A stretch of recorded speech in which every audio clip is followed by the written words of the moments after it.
Hindi ko pala kayang pagsabayin ang pagka-college at ang pagpapastil. Shucks! Hiyang-hiya kami kasi grabe mga designer yung mga kalaban namin. Ang gagaling, ang gaganda. O ay mag-Jollibee lang ako. Tapos tinipid ko pa yung sarili ko. At least hindi ka nabubuhay sa mundo ng what if. Sinubukan ko pala. What if tinry ko? What if ganto. Iyak ako na wala pa akong progress. Feeling ko kahit iwanan ko siya sa gitna ng plaza, walang kukuha nun. Kasi kung hindi natin titingnan ang mga bagay na positibo, sobrang malaking makaka-apekto yun sa akin. Magkukwento lang ako ngayon. Pag nag-college ako, kasala ako sa publication. What's up? Good morning!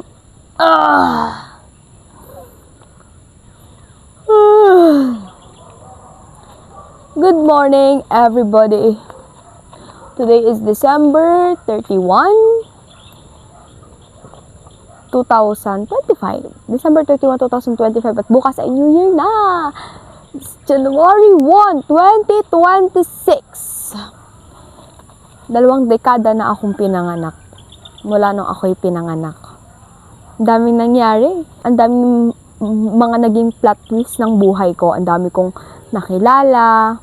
Mga planong hindi ko inaasahang mangyayari. Sobrang daming nangyari.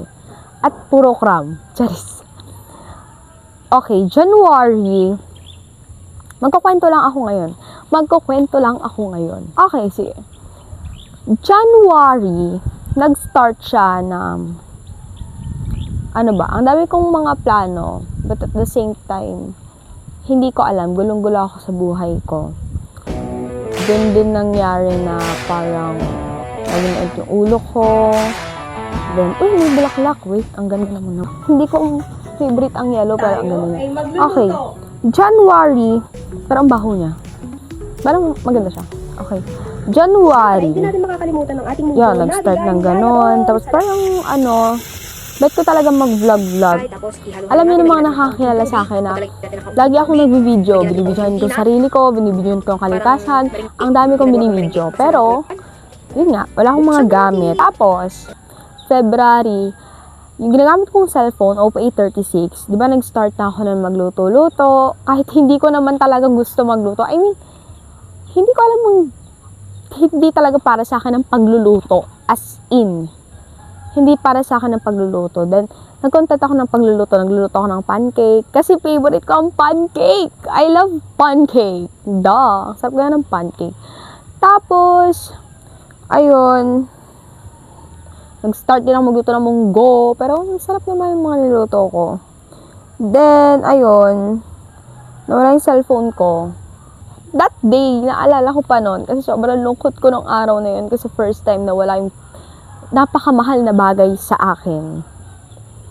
Like, kakakuha ko lang nung napalalunan ko. Hindi naman napalalunan. Kumbaga, budget namin sa isang contest. So, 1K plus yon. Tapos, ang ginawa ko, ay mag-Jollibee lang ako. Tapos, tinipid ko pa yung sarili ko. Tapos, yung 1K ko, nilagay ko sa likod ng cellphone ko. So, paldo-paldo yung nakakuha ng cellphone ko. Nawala siya, then, pinagtiisan kong gamitin yung Vivo Y11 na, as in, feeling ko kahit iwanan ko siya sa gitna ng plaza, walang kukuha nun, kasi basag-basag na siya, tapos ang pangit ng casing niya, tapos ang pangit talaga ng itsura niya. Pero, thankful ako sa cellphone na yun, kasi, yun yung nag-save sa akin, na, alam mo na, kailangan ng Messenger, kailangan ng Facebook, ganyan. So, yun yung nagamit ko. Then, March, yun, lapit na kami mag-recognition. Graduation, kasi grade 12 ako nun. Hindi ako nag-marcha, alam mo ba yun? Kasi saktong camp namin, mahalaga sa akin ang camp. Though yung iba hindi na naiintindihan na bakit minsan ka lang naman magmamarcha. Pero mahalaga sa akin ang camp. Super halaga sa akin ng youth camp namin. So hindi ako nag-marcha, but hindi ko yung pinagsisisihan. I mean, never sumagi sa isip ko na pinagsisihan ko na sana pala nag-marcha ako, sana pala ganito, ganyan. But hindi ko yung pinagsisisihan. Kasi nga, mahalaga sa akin yung camp. Then, March, April, May, ayun na, dumating na yung cellphone, nag-start na ako mag-vlog. Pero hindi ko alam kung anong gagawin ko, anong magiging content ko sa vlog ko. So, random siya, di ba? May galing sa Baguio, ganito, ganyan. Hindi ko alam. Wala pa akong direksyon. walang direksyon ang pag-vlog ko. May, June, bakasyon na namin yon. Naisipan kong magpastil. Di ba? Nagpasok ako sa business ng pagpapastil, pero ang business ko talaga, nagwa-brownies ako, nagwa-bake, gano'n. Tapos, comment down below yung mga nakabili ng brownies dyan, di ba? Alam niyo naman, masarap ang ating brownies. Soon to be, kapag meron na tayong budget, magwa-brownies ulit tayo. So, yun, nag-start ako magpastil. May kasama ako sa pagpapastil. May nakilala ako sa pagpapastil.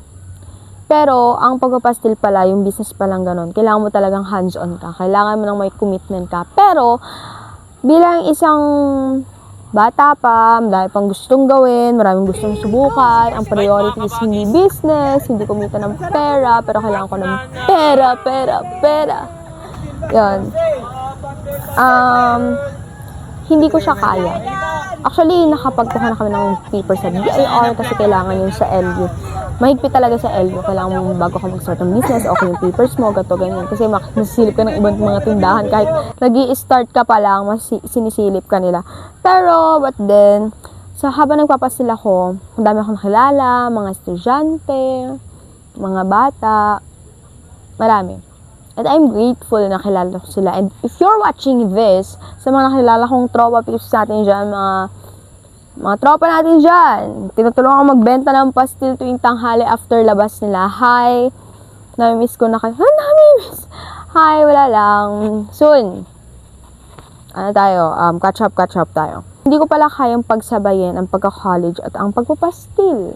Ako nga yung estudyante na laging sinasumasali ng mga extracurricular, gusto pa rin mag-focus sa pag-aaral, and nasa plano ko nun na college student na pagkalabas namin, diretso na ako sa business, ganito, ganyan. But then, naisip ko din na ang laki na naman ng mamimiss ko kapag yun, nagsimula agad ako sa ganun, ganito, ganyan. Lagi sinasabi sa akin ng mga magulang ko at sabi din ng tatay ko na sinabi sa kanila ng advisor nila na bago ka mag-start magtrabaho, mamuhunan ka muna sa kolehiyo.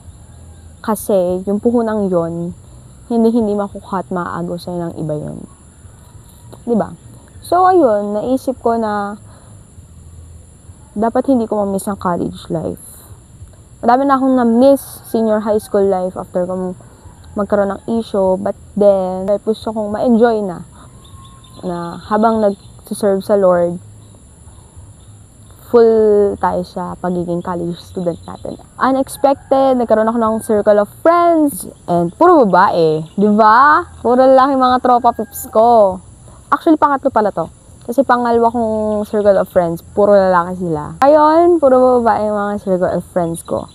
Na sa Kihiyan kami sama-sama. Sumali kami ng fashion show.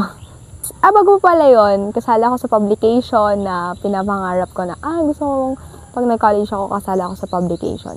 Though hindi ako nakasali ng mismong MV, M-Look Voice, sa publication ng buong campus. But then, kasali naman ako sa publication ng college namin. So, okay na yon, stepping stone. And dami ko ding nakilala, maging kaibigan, mga kaibigan, di ba? November, super daming plot twist na nangyari sa buhay ko. Ba't di mo carry? October, November, may iniyak ka na ako.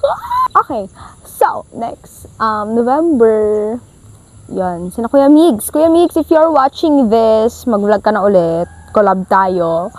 Magiging first ever collab kita kapag Kuya Migs. So, si Kuya Migs, yun, simula nung nakilala kita, nagkaroon ng pagbabago ang buhay ko. Hindi. Marami kasi siyang, SK kasi siya, tapos marami siyang kakilala, gato ganyan. Kasi yun, marami siyang kakilala. Then, naka-attend ako ng mga workshop sa tulong na rin niya. Na public speaking workshop, yun talaga. Bet ko talaga yun. Pero ang pinaka-unexpected na dadatingan ko, na-attendan ko ay yung NFT, yung NFT workshop at saka yung visual arts workshop. Na hindi talaga po ako nagdo-drawing, pero bakit naman hindi natin subukan, di ba? Subukan ng mga bagay na hindi tayo magaling. Kahit hindi tayo magaling, at least sinubukan natin ng mga bagong bagay. Hindi naman, sabi nga, napakinggan ko to sa interview ni Ian Veneracion. Ian Veneracion! Na hindi mo kailangang maging super galing at eksperto sa mga bagay na sinusubukan mo. Kailangan, gusto mo, subukan mo lang. Subukan mo, at least subukan mo. Nabubuhay ka, at least hindi ka nabubuhay sa mundo ng what if, sinubukan ko pala, what if tinry ko, what if ganto, ganyan. Sabi nga ni Gio, mga vlogger, hindi ako mahilig magbasa sa totoo lang. Mas mahilig akong manood kaysa magbasa. Sorry.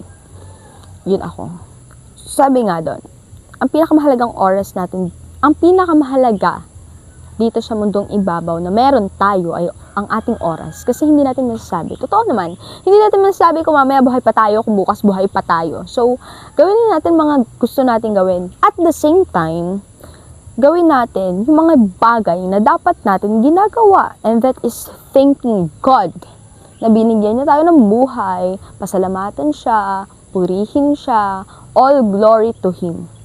Kasi kung wala siya, hindi tayo sa mundong ginagalawa natin. Kung hindi dahil sa mga kabutihan niya, though kahit marami tayong mga problema, bakit magpapasalamat lang ba tayo sa Diyos kapag pinagpapala na tayo? Kung papasalamat lang ba tayo sa Diyos kapag may mga blessings na tayo? And kapag wala tayong nare-receive na blessings and mga problema yung nare-receive natin, hindi din tayo magpapasalamat sa Diyos at kukwestiyonin natin ang Diyos sa mga nangyari sa buhay natin. But at the same time, lagi natin tatandaan, yung mga nangyari sa buhay natin, yes, pinahintulot minsan yan ng Diyos, pero malaki ang parte natin kung bakit nangyayari yung mga bagay na sa buhay natin.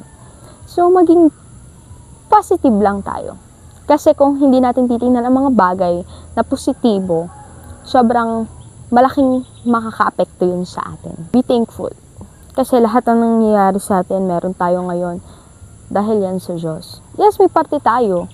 Pero kahit anong pagpaplano natin, kahit anong ginagawa natin, kahit anong pagpupursige natin, kung hindi yan ibibigay ng Diyos, hindi yan ibibigay ng Diyos. Kaya lagi tayong magpasalamat at hinahanap ng Diyos sa mga nagpapasalamat. So, after that, nakatad ako ng drawing. For the first time, nakalagay yun sa IG ko, sa FB ko. Kasi ako talaga akong mag-drawing. Kasi alam ng mga kaklase ko yan, hindi ako nagdo-drawing. Yung ano ko nga, mukhang paa, yung mukha, yung mukhang paa eh. Pero na nagkaroon akong opportunity na, sige, try tayo mag-drawing. And after that, dami ko sinalihang contest, SSPs, short and sweet play. Ako ay nagte-theater, nagda-drama. Kasi maarte ako. De, joke lang. And yun, marami akong nakilala. After ng before short and sweet play, nag-fashion show kami. And napaka-flat twist ng buhay ko yun na sumali ng fashion show as a designer. Kasi nga hindi ako nagdo-drawing. Then, nung una talaga, pinost siya. So, wala akong interest. Pero parang gusto ko. Pero, ano gagawin ko, di ba? So, nag-fashion show kami. May pa-fashion show yung, ano namin. Like ba to? May pa-fashion show yung provincial government namin. Tapos may consolation prize. So sabi nung sa circle of friends namin, sabi ni Liana, uy, tara sali tayo dito, may consolation prize, 5K. We're broke. We're college student na broke. Sinalihan namin. Tapos sabi ko, hindi dalawang entry tayo para, di ba, paldo tayo 10K. But at the same time, habang ginagawa namin siya, nagkakaroon ng direction. Kumbaga, nagkakaroon ng direction kami na hindi lang para sa pera yung ginagawa namin. Kasi nagkaroon kami ng bonding, nagkaroon kami na, okay, may talent pala tayo sa ganito. And during that competition, kahit hiyang-hiya kami, kasi grabe mga designer, yung mga kalaban namin, ang gagaling, ang gaganda ng mga ginawa nila. Kami parang, naligaw yata kami. But kung sa tingin nila, parang ganto-ganto lang kami. But at the same time, proud na proud kami sa ginawa namin. Kasi first time namin yon. That is our first time sa ganong competition, sa fashion show competition. And masaya kami. Ako personally gusto kong mag-grow doon sa pag-drawing sa fashion show. So, grabe. Diba? December, na Christmas gathering kami, na Thanksgiving, sobrang saya. sobrang grateful ako sa ginawa ng Panginoon sa aking buhay sa buong isang taon. Kasi way back 2024, whole year, roller coaster ang masasabi ko. Kasi lagi akong pag-aalala, puno ng problema, puno ng ganito, ganyan, hindi. Though may mga ganun akong moments ngayong 2025, umiiyak ako na wala pa akong progress, ganito, ganyan. But at the same time, binigyan ako ng kontentuhan ng Diyos sa aking puso and kapayapaan na hindi nabibili ng kahit ano. Kahit wala akong pera, kahit nagreklamo ako minsan, kailangan ko ng pera. But at the same time, sa puso mo yung kapayapaan na meron ka na binibigay ng Diyos, sobrang, ano na yun, sobrang solid na yun. Sobrang panalo na ako doon. Sana magkaroon ng direction tong pag-vlog ko, maging productive pa ako. Hintayin niyo ako! Sama na ako! Patapos na ako dito. Maging productive ako sa pag-vlog ko, magkaroon ng maraming content. And yep, pagpatuloy ko lang kung sino ako at mag-growth. At ngayong second year or ngayong buong taon, marami pa akong mga content sa salihan, magpatuloy yung circle of friends namin, marami pang mga taong makakilala sa Diyos kasi napakabuti ng Diyos, sa totoo lang. Sobrang buti ng Diyos. At the same time, lumago ako sa faith, sa pananampalataya ko. And yun, maging healthy tayo! Yun lang, kung maidadagdag man ako ay, Lord, sa prayer ko na lang yun dadagdag. Yun lang, and thank you everyone for watching. I hope nag-enjoy kayo at may mga natutunan kayo. Goodbye! See you 2026! Mwah!